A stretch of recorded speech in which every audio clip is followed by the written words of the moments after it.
To 1TV news. ముందుగా bulletin లో headlines చూద్దాం.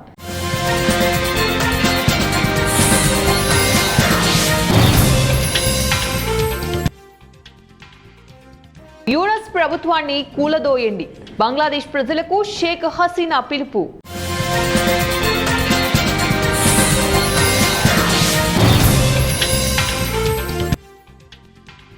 ₹25 కోట్ల ఇస్తే అనగాని వైసీపీలోకి వచ్చేవారు, పేర్ని నాని.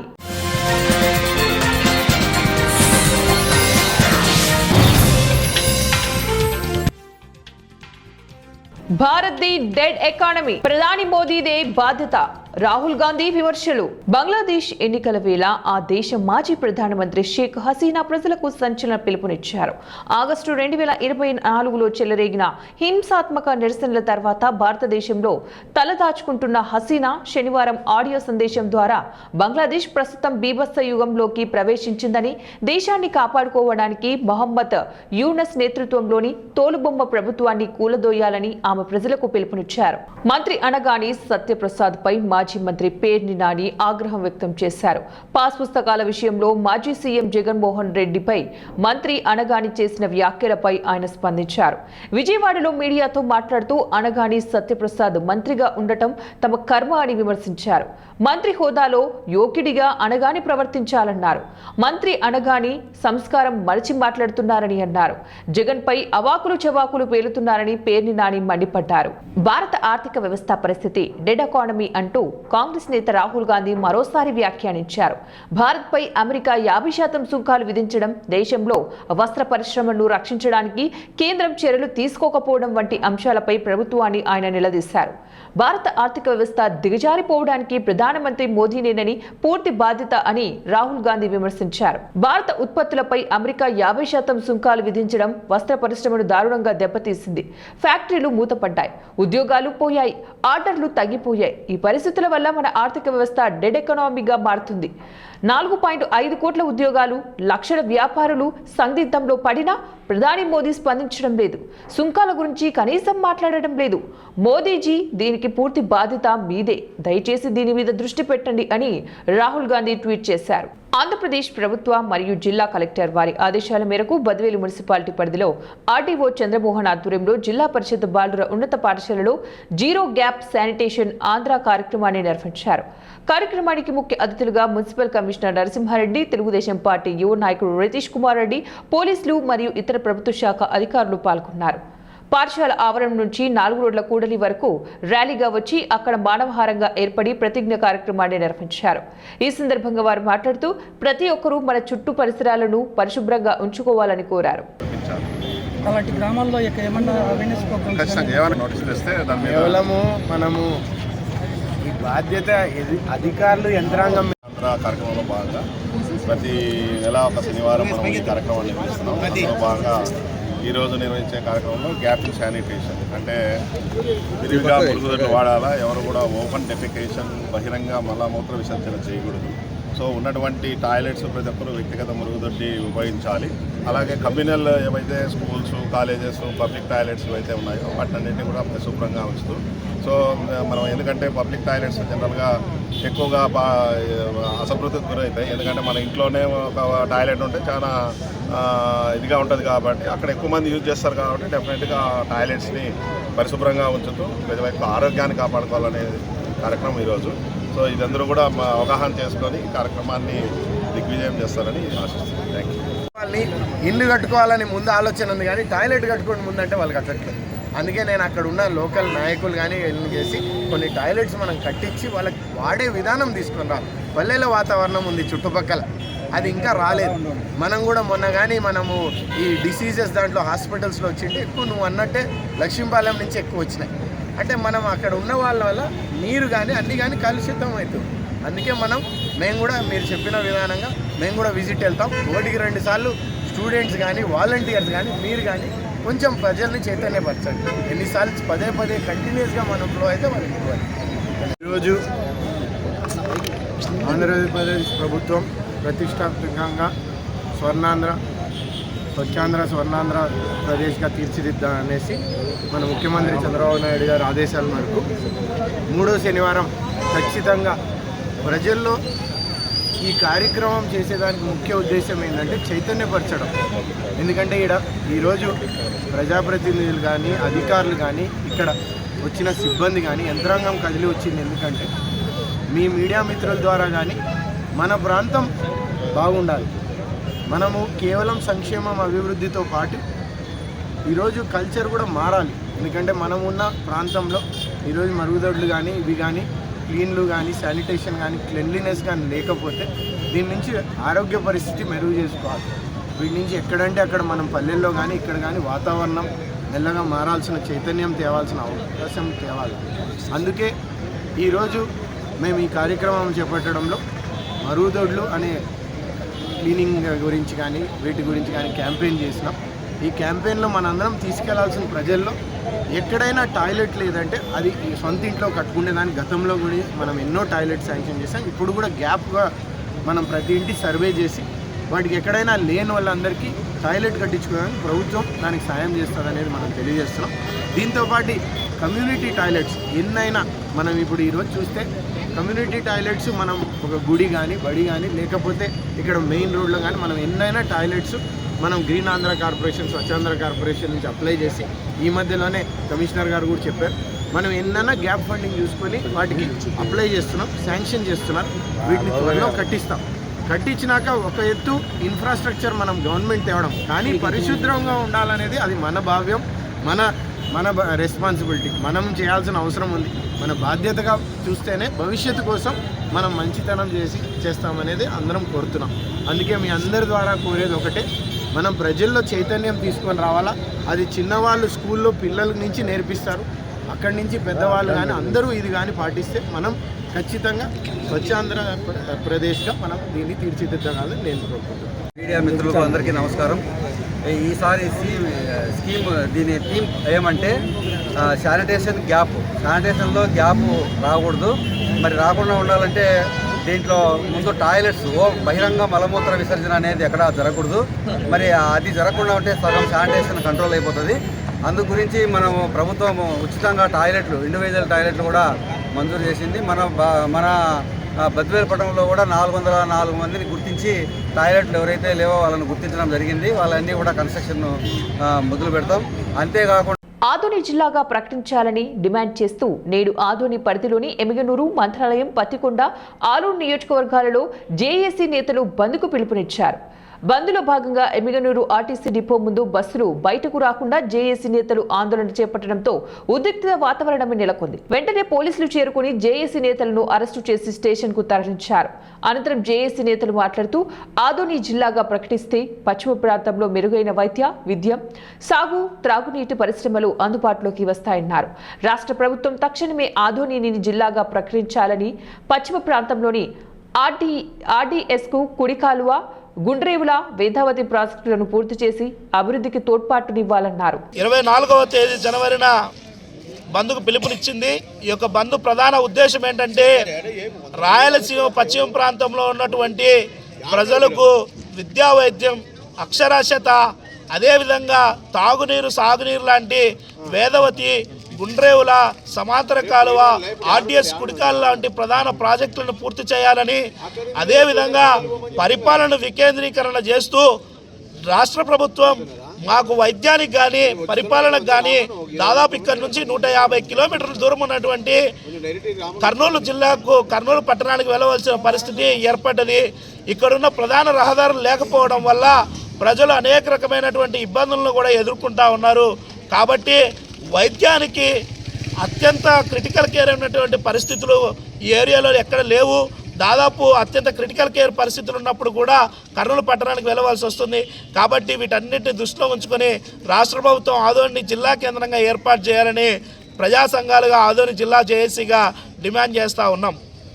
చిత్తూరు జిల్లా గంగాధర్ నెల్లూరు నియోజకవర్గ కార్వేటి నగర్ మండలంలో బాలుర బీసీ ఎస్టీ బాలుర వసతి గృహంలో మంత్రి నారా లోకేష్ పుట్టినరోజు వేడుకలు ఘనంగా నిర్వహించారు. కార్యక్రమానికి ముఖ్య అతిథిగా ప్రభుత్వ విప్ జీడీ నెల్లూరు ఎమ్మెల్యే డాక్టర్ థామస్ పాల్గొన్నారు. ఆయనకు తెలుగు దమ్ములు ఘన స్వాగతం పలికారు. అనంతరం కేక్ కట్ చేసి సంబరాలు జరుపుకున్నారు. ఈ సందర్భంగా ఆయన మాట్లాడుతూ తెలుగుదేశం పార్టీ విజయానికి ముఖ్య పాత్ర పోషించింది నారా లోకేష్ అని, ఆయన సారథ్యంలో రాష్ట్ర అభివృద్ధి చెందుతోందని హర్షం వ్యక్తం చేశారు. నిర్వహించారు. అనంతరం విద్యార్థులకు విద్యా సామాగ్రిని పంపిణీ చేశారు. తమ హాస్టల్లో మీకేమైనా సమస్య ఉంటే తమ దృష్టికి తీసుకుని వస్తే వెంటనే పరిష్కరిస్తానని హామీ ఇచ్చారు. ఈ కార్యక్రమంలో నియోజకవర్గ జనసేన ఇన్ఛార్జ్ పొన్నా యుగంధర్, మండల అధ్యక్షుడు చెంగల్రాయ యాదవ్, మండల ప్రధాన కార్యదర్శి రాజా తదితరులు పాల్గొన్నారు.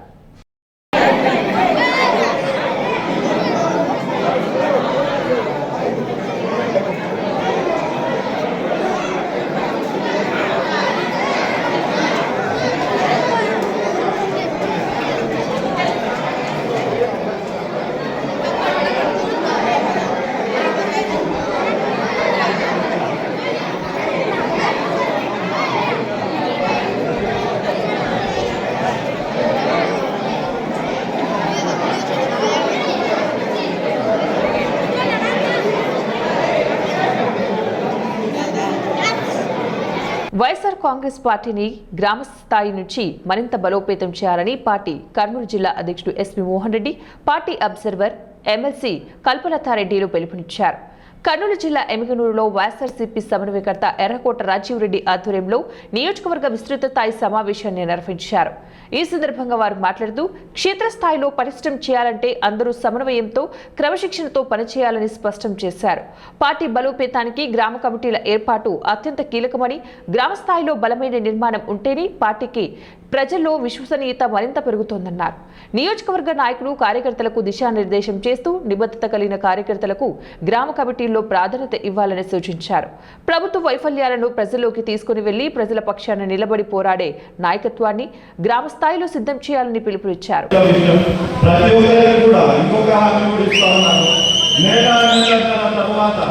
ప్రతి గ్రామాన్ని పర్యటిస్తాను, ప్రతి తీసుకొని 2029లో ఖచ్చితంగా మీ ప్రతి ఒక్క సమస్య తీరేలాగా చేస్తానని కూడా ఈరోజు హామీ ఇస్తున్నాను.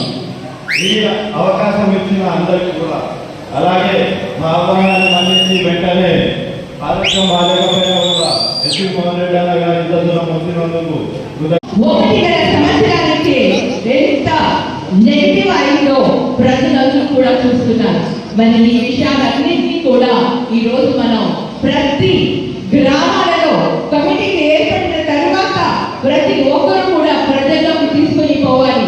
ఇంకా రాబోయే 3 సంవత్సరాలలో ఇంకా ఎంత కావాలంటే అంత నష్టమే చేశాడు, కానీ రాష్ట్రానికి కూటమి ప్రభుత్వం ఏ ఒక్క మంచి పని చేయదు. అందుకనే రాబోయే కాలం వైఎస్ఆర్సీపీ ప్రభుత్వాలే వస్తుంది, కానీ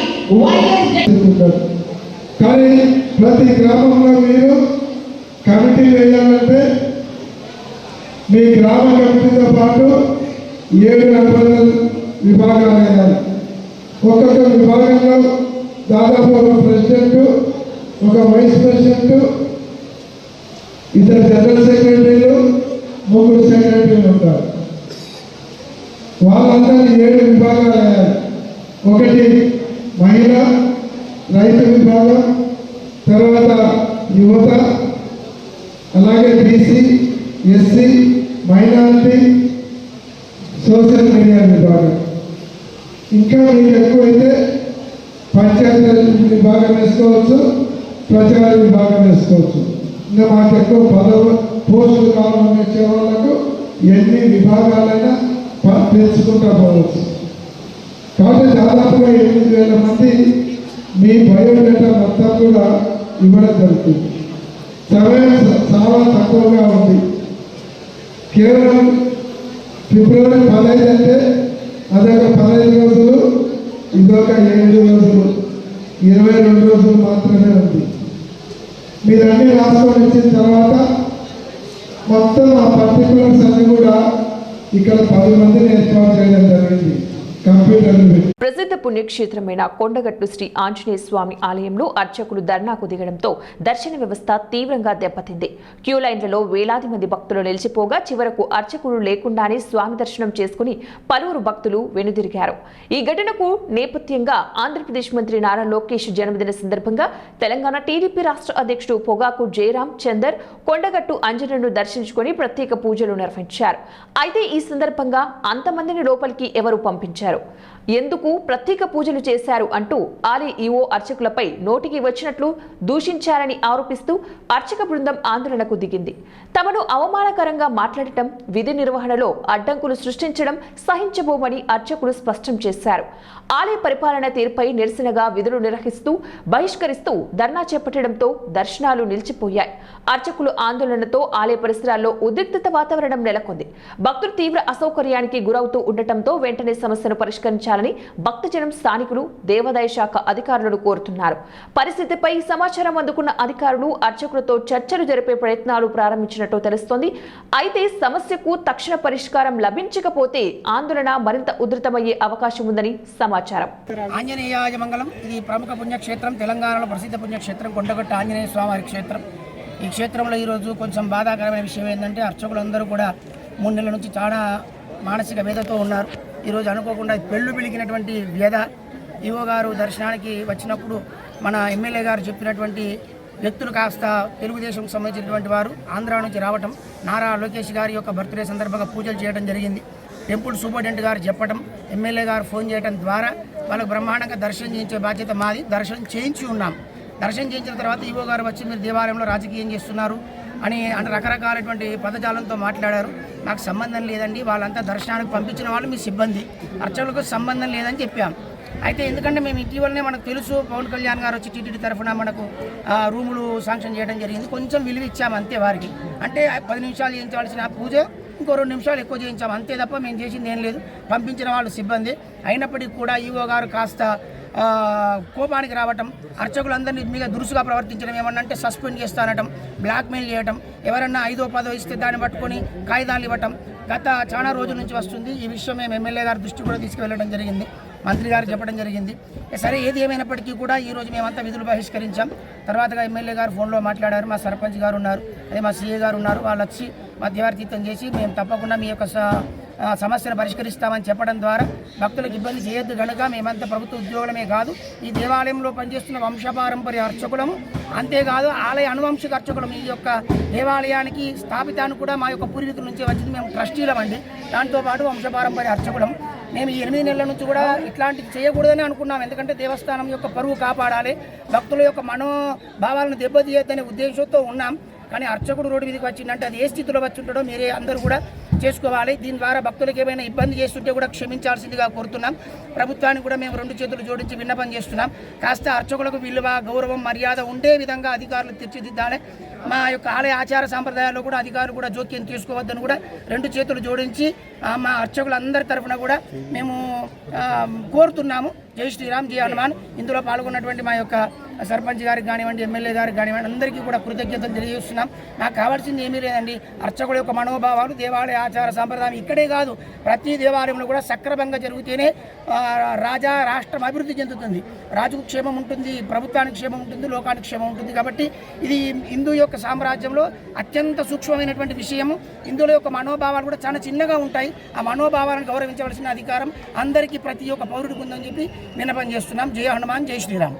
విరమిస్తున్నాం. మేము యొక్క భక్తులకు ఇబ్బంది చేయకూడదు కనుక సర్పంచ్ గారు, ఎమ్మెల్యే గారు ఫోన్ ద్వారా తెలిపి ఉన్నారు, సిఐ గారు ఉన్నారు, సర్పంచ్ గారు ఉన్నారు కనుక మా యొక్క భక్తులకు ఇబ్బంది చేయాలని కోరిక లేదు కనుక వెంటనే ఇది విరమిస్తూ భక్తులకు సేవలు చేయడానికి మేము దేవాలయ ప్రవేశం చేస్తున్నాం.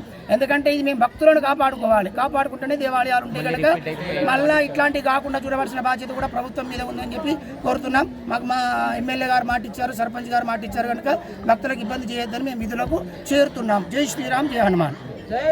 బులెటిన్ ముగించే ముందు మరోసారి హెడ్లైన్స్.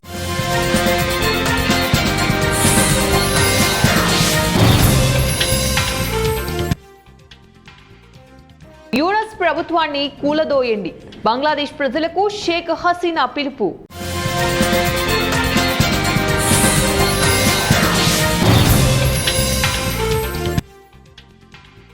25 కోట్ల రూపాయలు ఇస్తే అనగాని వైసీపీలోకి వచ్చేవారు, పేర్ని నాని.